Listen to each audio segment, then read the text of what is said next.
Salam IT News, jumpa lagi di program berita kami. Kali ini, kami menyampaikan tentang negara-negara G7 menyingkirkan komunis Tiongkok dari diskusi respon terkoordinasi terhadap virus COVID-19 atau virus komunis Tiongkok.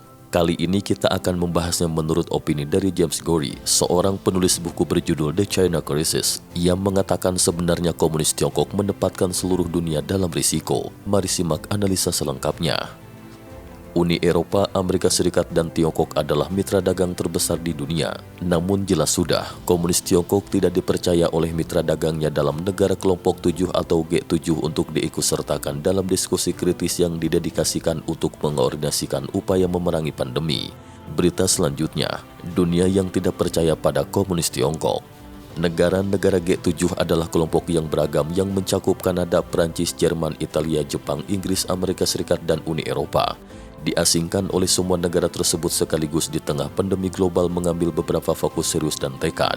Namun komunis Tiongkok memiliki prestasi meragukan itu. Komunis Tiongkok disingkirkan oleh sekelompok negara bergengsi ini adalah serius dan jitu. Tak ada seorang pun di dunia mempercayai komunis Tiongkok. Dan ini juga bukan mengenai orientasi politik. Inggris bahkan berkoordinasi dengan Kuba mengenai kapal pesiar yang diserang virus komunis Tiongkok, umumnya dikenal sebagai jenis coronavirus baru. The Epoch Times merujuk coronavirus baru sebagai virus komunis Tiongkok karena pembungkaman dan kesalahan manajemen Partai Komunis Tiongkok, yang mana menyebabkan virus tersebut menyebar ke seluruh Tiongkok dan menciptakan pandemi global. Virus tersebut bermula di Tiongkok tahun lalu sebelum menyebar ke seluruh dunia.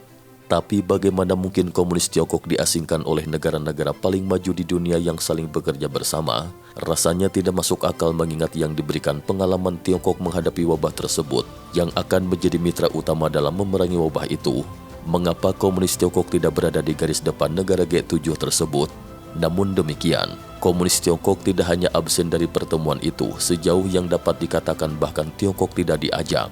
Pengecualian komprehensif seperti itu berbicara banyak mengenai negara G7 ataupun Tiongkok. Sungguh menyedihkan, rezim komunis Tiongkok tidak dipercaya oleh siapapun di dunia, juga rakyatnya sendiri. Perilaku komunis Tiongkok belum banyak berbuat untuk membantu apa yang diakibatkan komunis Tiongkok di dunia atau dalam hal ini pandemi dunia saat ini. Berita selanjutnya, komunis Tiongkok menempatkan seluruh dunia dalam risiko. Sebagai sumber dan pendorong pandemi global terburuk dalam satu abad, Tiongkok secara moral harus bertindak secara bertanggung jawab dan benar. Tindakan seperti itu seharusnya mencakup kepemimpinan Tiongkok yang menginformasikan warga negaranya dan 6 miliar jiwa atau lebih dari kita segera dan konsisten mengenai apa yang diketahui dan dipelajari mengenai virus tersebut sejak awal dan seterusnya. Seandainya hal itu terjadi, hal itu dapat menyelamatkan banyak korban di seluruh dunia dari kesedihan dan kesengsaraan. Tetapi yang terjadi justru sebaliknya, Tiongkok menyembunyikan informasi dan menipu dunia. Rezim komunis Tiongkok memiliki banyak data di awal tahun baru Imlek jauh sebelum epidemi menjadi pandemi. Informasi yang diketahui dan dipelajari Tiongkok sebelum orang lain mengenai gejala, penularan dan masa hidup virus, pengendalian dan teknik pengobatan serta data empiris lainnya ditekan atau hancur selama beberapa minggu hingga 2 bulan atau bahkan lebih lama untuk satu-satunya tujuan melestarikan ilusi kompetensi komunis Tiongkok. Sementara itu ribuan orang di Tiongkok meninggal dunia.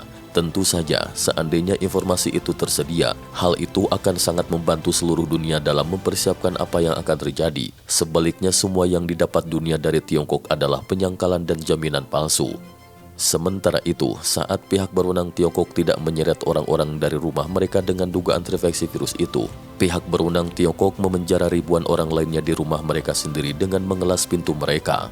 Tetapi kesalahan komunis Tiongkok jauh melampaui hal itu. Kepemimpinan komunis Tiongkok tidak hanya memungkinkan penyebaran virus itu di dalam negeri Tiongkok. Tindakan komunis Tiongkok atau kelambanan sengaja membiarkan virus Wuhan menyebar ke seluruh dunia. Tidak ada cara lain untuk mengungkapkan fakta itu kecuali mengatakannya demikian. Fakta-faktanya adalah jelas. Sementara virus itu menyebar ke seluruh Wuhan dari Provinsi Hubei, pekerja yang terinfeksi meninggalkan Wuhan untuk pulang kampung yang jauhnya ratusan mil jauhnya ke daerah lain di Tiongkok untuk liburan tahun baru Imlek. Tetapi warga negara Tiongkok lainnya yang terinfeksi mencakup wisatawan, pekerja, dan pebisnis masih terbang bebas dari Tiongkok ke kota-kota dan negara-negara di seluruh dunia. Rezim komunis Tiongkok juga tahu akan risiko yang akan dialami seluruh dunia akibat tindakannya, namun rezim Tiongkok membiarkannya terjadi. Akibatnya, pekerja, insinyur, mahasiswa, dan pebisnis yang terinfeksi terbang bolak-balik dari Tiongkok ke negara-negara dengan ikatan ekonomi terdalam seperti Iran dan Italia.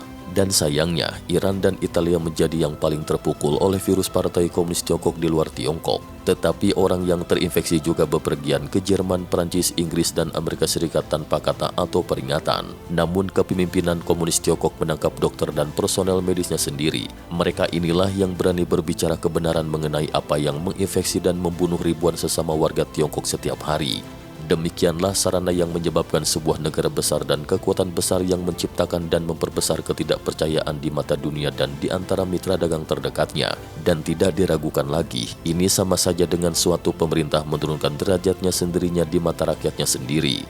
Berita selanjutnya, Komunis Tiongkok adalah virus yang paling mematikan. Tentu saja, masalahnya bukanlah rakyat Tiongkok itu sendiri, melainkan mereka yang memerintah negara dengan tingkat kendali dan kebrutalan yang belum pernah terjadi sebelumnya. Bahkan saat ini tidak jelas bahwa Tiongkok memenangkan pertarungannya melawan virus komunis Tiongkok. Terlebih lagi, perilaku komunis Tiongkok membuat orang ragu terhadap klaim yang dilontarkan komunis Tiongkok bahwa komunis Tiongkok berhasil melewati wabah yang terburuk. Jika klaim semacam itu adalah benar, komunis Tiongkok pasti tidak akan mengusir wartawan barat sehingga hal ini mengarah seseorang lebih percaya bahwa komunis Tiongkok baru saja mengubah caranya melaporkan wabah atau mengubah angka wabah.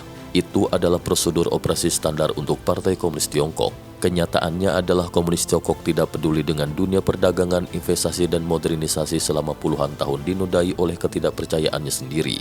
Jika dunia tidak tahu hal tersebut sebelumnya, maka dunia tahu hal tersebut saat ini.